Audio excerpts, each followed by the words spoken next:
लढा खऱ्या अर्थानं एका सत्याच्या मार्गानं, नीतीच्या मार्गानं आणि तिला हरवण्यासाठी आपण सगळे एकत्रित जमलेलो आहोत। आणि या शहराचा विकास खऱ्या अर्थानं आदरणीय अजितदादा पवार यांच्या माध्यमातून हे शहर उभं राहिलेलं आहे। आणि जे शहर गौरवाने मान डोलत होतं, आज त्या शहराचा आज कर्जबाजारी झालंय आणि त्या शहराची मान आज खाली झुकलेली आहे। म्हणून पुन्हा एकदा शहर हे डौलानं जर आपल्याला मिळवायचं असेल तर आदरणीय अजितदादा पवार शिवाय या शहराला पर्याय नाही, एवढं लक्षात ठेवा।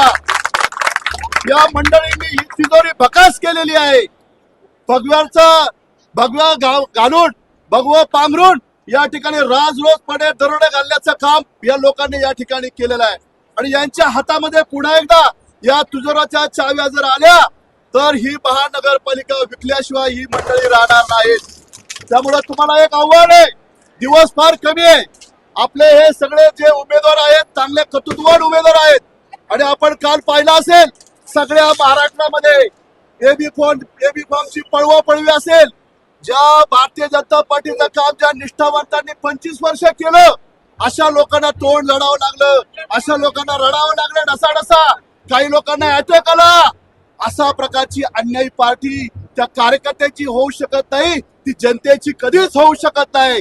त्यामुळं सगळ्या कार्यकर्त्यांना माझी विनंती आहे, वेळ फार कमी आहे, यांना पराभूत करणं हे आपलं एकमेव लक्ष्य आहे। भाजपला मत म्हणजे भ्रष्टाचाराला मत, भाजपला मत म्हणजे यांच्या दहशतवादाला मत।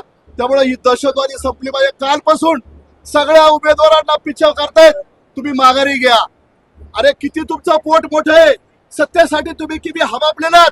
तुम्ही जर ही लोकशाही जर गाडू पाहताय, एखाद्या माणसाला डॉक्टर बाबासाहेब आंबेडकरांनी उभं राहण्याचा घटनेचा अधिकार दिलाय, परंतु त्या माणसाला तुम्ही उचलून घेऊन जाताय, त्याच्यावर दबाव टाकताय। काही मंडळीने तर या चरवलीच्या भागामध्ये त्या ठिकाणी जी काही महसूलची रॉयल्टी 5-5 कोटी रॉयल्टी पाठवली, म्हणली तू जर या ठिकाणी रिंगणात राहिला तर तुझं त्या ठिकाणी जे काही 5 कोटीची रॉयल्टी तुला भरावं लागेल, तुझे प्रोजेक्ट थांबव। काही लोकांच्या कार्यकर्त्याला पोलिसांनी उचलून नेलं। अरे हा काय बिहार आहे का? तुम्हाला आम्हाला याच्यातून मुक्त व्हायचं असेल तर एकच पर्याय, आदरणीय अजितदादा पवार आणि याच ठिकाणी आपल्या सगळे उमेदवारांना निवडून द्यायचं आहे। ही दहशत संपवायची आहे। असंच जर चालत राहिलं, नागरिकांनी जर असंच भाजपला मत देत राहिलं तर ही लोकशाही संपणार आहे, निवडणुका संपणार आहे। निवडणुकीला माणसं उभी राहणार नाही, निवडणुकीला माणसं घाबरून जातील। त्यामुळे यांचा दहशतवाद उखडून टाकायचा, जर सगळ्यांना एकजूट करायला पाहिजे।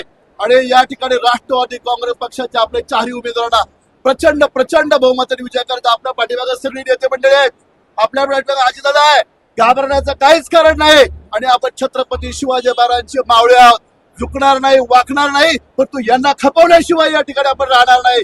एवढंच या दिवसात